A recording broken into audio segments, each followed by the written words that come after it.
Hello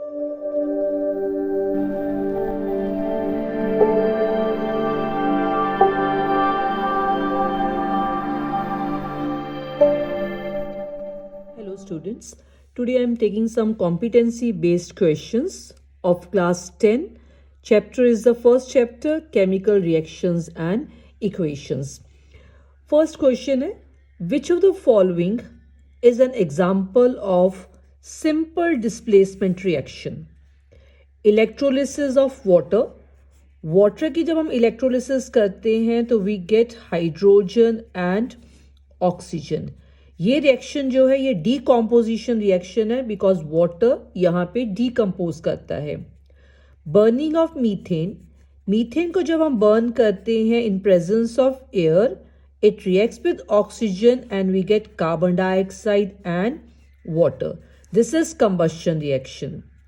Reaction of metal with an acid. अगर किसी metal को react करते हैं with an acid, let's take the example of metal zinc and acid HCl.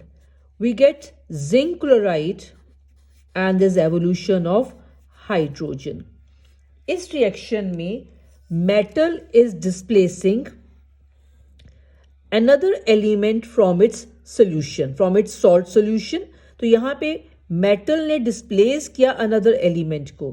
This type of reaction is known as simple displacement reaction. So this is a simple displacement reaction. Fourth option थी the reaction of two salt solutions to form a precipitates. दो अगर हम salt लेते हैं, for example barium chloride इसका solution and another one let's take sodium sulfate salt का solution. और जब इन दोनों को हम react करवाते हैं we get white precipitates of barium sulfate and plus we get a solution of NaCl. इस reaction में भी two metals ने एक दूसरे को displace किया है from their salt solution. This is called double displacement reaction. तो इन फोर कैटेगरीज में से जो थर्ड ऑप्शन है वो एग्जांपल है हमारी of simple displacement reaction. Moving on to the second question, which of the following is a necessary condition for all chemical reactions. इनमें से कौन सी वाली जो कंडीशन है वो इंपॉर्टेंट है हर केमिकल रिएक्शन के लिए.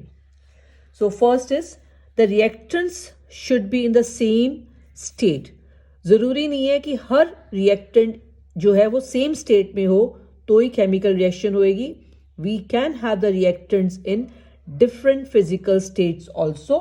जैसे अभी मैंने एग्जांपल ली थी जिंक मेटल, ये सॉलिड स्टेट में है and we are taking an acid जो हमारा किस में है, लिक्विड स्टेट में, एक्वस फॉर्म में है, तब भी रिएक्शन होती है इनके बीच में. तो इट्स नॉट नेसेसरी कि रिएक्टेंट सेम स्टेट में होंगे then only reaction can take place. So this is wrong option.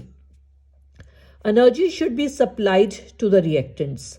ज़रूरी नहीं है कि अगर हम एनर्जी देंगे तो ही रिएक्टेंट्स रिएक्ट करेंगे. Some of the reactions are exothermic and some of the reactions are endothermic in nature. और ऐसी भी रिएक्शंस हैं जिसमें कोई एनर्जी में चेंज नहीं होता है, still these reactions can take place. Reactants should be at the same temperature. Reactants same temperature पे होंगे तभी वो रिएक्ट करेंगे. ज़रूरी नहीं है हम किसी सोल्यूशन को गर्म करके भी जो है सब्सटेंसेस को आपस में रिएक्ट करवा सकते हैं. तो reactant should be at the same temperature, ये ज़रूरी नहीं है. There should be physical contact between the reactants. Yes, अगर रिएक्टेंट्स आपस में कॉन्टैक्ट में आएंगे तो ही इनके बीच में क्या होएगी, रिएक्शन होएगी. अगर दो रिएक्टेंट्स को अलग अलग कंटेनर में हम रख देंगे तो वो रिएक्ट नहीं कर सकते. रिएक्शन के लिए रिएक्टेंट्स का फिजिकल कांटेक्ट होना क्या है, जरूरी है. So this is a necessary condition for all chemical reactions. Moving on to the third question. Given below is a balanced chemical equation for the thermal decomposition of lead nitrate. Lead nitrate thermally decompose करता है, heat करने पे decompose करता है into lead oxide, nitrogen dioxide and oxygen. इस reaction में which of the following information does the coefficient of lead oxide and nitrogen dioxide in the equation 2 and 4 respectively tell us? Pb और NO2 के ये जो coefficients हैं 2 and 4, ये जो 2 and 4 coefficients हैं, इससे हमें क्या पता चलता है? 2 and 4, ये यहाँ पे 2 का मतलब है 2 moles of lead nitrate, 2 moles of lead oxide, 4 moles of nitrogen dioxide and 1 mole of oxygen. तो इनसे हमें क्या पता चलता है coefficient से? The ratio of number of moles produced of the two substances. दोनों जो substances हमारे यहाँ पे बने हैं, इनके number of moles की ratio क्या है? 2:4. So this is the correct option कि हमें 2 और 4 क्या बताते हैं कि जो lead oxide है और नाइट्रोजन डाइऑक्साइड है, इनके नंबर ऑफ मोल्स की रेशियो जो है वो कितनी है? 2:4. सेकेंड ऑप्शन पे जाते हैं. Ratio of number of atoms, atoms नहीं, ये पूरे सब्सटेंस के जो है नंबर ऑफ मोल्स की रेशियो है, तो not of the atoms. Ratio of mass produced, moles की बात कर रहा है यहाँ पे, ये मासेस की बात नहीं करता है. These coefficients are for the moles. Ratio of densities, ये डेंसिटी की बात भी नहीं करता है. These coefficients actually denote the number of moles of the substances. So fourth question now. The diagram below, ये जो डायग्राम हमारे पास यहाँ पर है, ये सेटअप है वाटर की इलेक्ट्रोलिसिस का. वाटर लिया, यहाँ हमने इलेक्ट्रोड ली जो कैथोड के साथ नेगेटिव टर्मिनल के साथ कनेक्ट की, और इस इलेक्ट्रोड को कनेक्ट किया हमने एनोड के साथ with positive terminal of a battery. और जब हम यहाँ पे बैटरी को ऑन करते हैं तो वाटर हमारा इलेक्ट्रोलाइज करता है. It breaks up into the hydrogen and oxygen. What type of reaction takes place? यहाँ पे कौन सी रिएक्शन हो रही है? Water is electrolysing to form hydrogen and oxygen. So this is decomposition.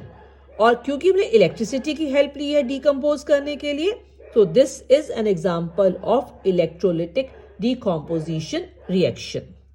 Second part, explain why this is an example of endothermic reaction.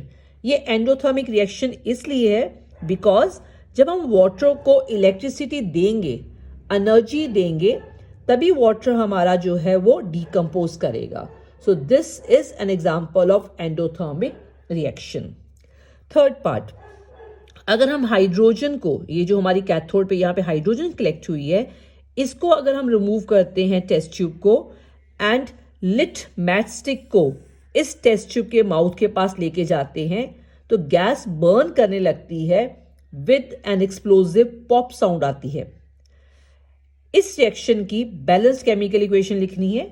Hydrogen Lee, hydrogen को जब हमने लिट मैचस्टिक जब इसके पास लेके आए, that means it started burning in presence of air with oxygen. It reacts and it forms water. So this is a balanced chemical equation for this reaction. Moving on to the next part. Next question is, यहां पे हमारे पास 8 जो है identical हमारे पास blocks हैं. एक x arrangement में रखे हमने और एक हमने वाई अरेंजमेंट में रखे हैं ग्राउंड पे हमने. और ये 8 ब्लॉक्स जो हैं ये आयन के बने हुए हैं और इनका जो है वॉल्यूम, इनका एरिया क्या है? सेम है. The block arrangements are kept moist by sprinkling water every few hours. हम हर घंटे इनके ऊपर वाटर जो है स्प्रिंकल करके इनको मॉइस्ट रख रहे हैं. Which of the arrangements is likely to gather more rust after 10 days? 10 days के बाद किस अरेंजमेंट में रस्ट फॉर्मेशन ज्यादा होगी? And justify your answer. इसका आंसर है Y arrangement, because X arrangement में जो एक्सपोज्ड सरफेस है इसका वो कम है. यहां पे एक्सपोज्ड सरफेस जो है इन ब्लॉक्स में ज्यादा है. Since rusting is surface phenomenon, surface phenomenon मतलब जितना सरफेस एरिया ज्यादा होएगा उतना ये प्रोसेस क्या होएगा? ज्यादा होएगा. सिंस यहाँ पे लार्जर सरफेस एरिया एक्सपोज है to air, so that is why rust formation will be more in the Y arrangement. So these are some of the competency based questions from the class 10 chapter 1. So this is all for today and we will meet in the next video. Thank you so much.